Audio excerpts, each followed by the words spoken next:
Former NBA All-Star Kendall Gill is one of those preferring Michael Jordan over LeBron James in the greatest of all-time discussion. In a recent podcast appearance, Gill stated that James' game is too predictable. "I had the chance to compete against LeBron for 2 years," Gill mentioned. "That occurred near the conclusion of my career. I faced Michael for 15. I could foresee what LeBron would do." Gill remarked that preparing for Jordan and Kobe Bryant was more challenging. "When LeBron drives right, he's heading straight to the basket," Gill explained. "When he moves left, he's likely to take a jump shot most times. I can't predict what Michael Jordan or Kobe Bryant will do. They're far too skillful and possess too many talents in their repertoire. That's the reason I can't place LeBron in the same bracket as Michael Jordan." It wasn't surprising that Golden State Warriors forward Draymond Green expressed a strong viewpoint on an NBA-related issue. This time, he received a pointed response from a legendary NBA player. During All-Star Weekend, Green claimed the current league is dull. "Each possession feels like a chess move," Green remarked. "You don't experience that frequently in today's NBA.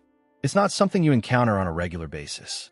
It's merely about who can run faster, who can make more threes, lacking substance. I find it quite boring." That incited Hall of Famer Oscar Robertson to critique Green. "Who cares what Draymond thinks?" Robertson stated. "It holds no weight. This encapsulates my point. One person can express this, while another can say that. People either appreciate the game or they don't." Robertson extended his point, suggesting Green is unenthusiastic because he plays alongside one of the greatest players in NBA history. Robertson implied that Green predominantly spends games assisting Stephen Curry, who is arguably the best shooter the league has ever witnessed.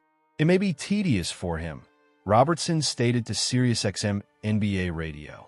"If he isn't passing to Curry, what is he doing? Not to single that out, as I believe he understands the game, but he's distributing the ball to Curry more than I've seen in basketball." He can also be found in the Sportsbook Review for gambling updates from across the NBA. Originally from Bloomington, Illinois, Shandell studied at Southern Illinois University in Carbondale. He has also contributed to the St. Louis Post-Dispatch and Kansas City Star. December 14th, 2014. Minneapolis celebrates after surpassing Michael Jordan on the all-time scoring list against the Minnesota Timberwolves at Target Center. The Lakers won the game 100-94. Regarding the older generation, LeBron James is not likely to win the argument as the greatest player in NBA history. Former player Byron Scott is the most recent individual to choose Michael Jordan over James. Indeed, Scott even went so far as to rank Kobe Bryant above James. In a recent episode of his podcast, Scott was asked by former teammate Michael Cooper whom he would start among Jordan, James, and Bryant. "I have to start MJ, Scott stated. "Probably the best defensive player we've ever seen. MJ had no flaws. He could drive past you. He could take a jump shot. Obviously, toward the latter part of his career, he was able to hit three-pointers.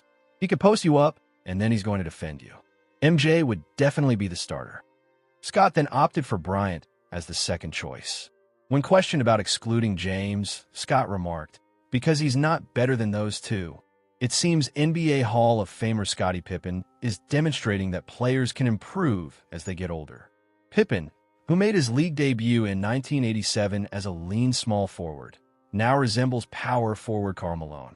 He showcased a chiseled upper body in a Valentine's Day social media update. He referred to himself as Scottie Rippan.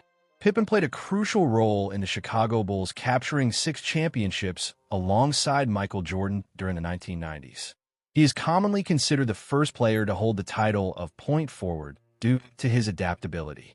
LeBron James is frequently acknowledged for coining the phrase super team in the NBA when he and Chris Bosh teamed up with Dwayne Wade on the Miami Heat in 2010. In truth, such formations have existed in the league for numerous years. It happened in 1982 when the Philadelphia 76ers managed to acquire reigning league MVP Moses Malone, uniting him with Hall of Famers Julius Erving, Bobby Jones, and Maurice Cheeks. The Sixers also featured All-Star Andrew Toney. They concluded the season with a 65-17 record en route to an NBA championship, sweeping the Magic Johnson and Kareem Abdul-Jabbar-led Los Angeles Lakers in the finals. The only team that managed to win a single game against the Sixers that playoff season was the Milwaukee Bucks in the Eastern Conference Finals. The Bucks believed they had a chance after taking the Sixers to 6 games the prior season. And then the Malone trade occurred. We were set to defeat the Sixers the next time we faced them in the playoffs. Former Bucks forward Marquez Johnson shared with Back in the Day Hoops on SI. We pushed them to 6 games in the playoffs, and then they went out and acquired Moses Malone. That made it unfair. That's what I consistently tell individuals, Johnson mentioned. The more things evolve, the more they stay the same. Moses wasn't going to the New Jersey Nets. He wasn't heading to the struggling teams. He was going to a team where he had a real chance to secure a championship. You have to give credit to his agent. His agent executed the necessary actions to position him to play alongside Dr. J. You combine him and Dr. J, and it's a guarantee. That formed a clear super team. Individuals were making those moves back then. Thank you for watching.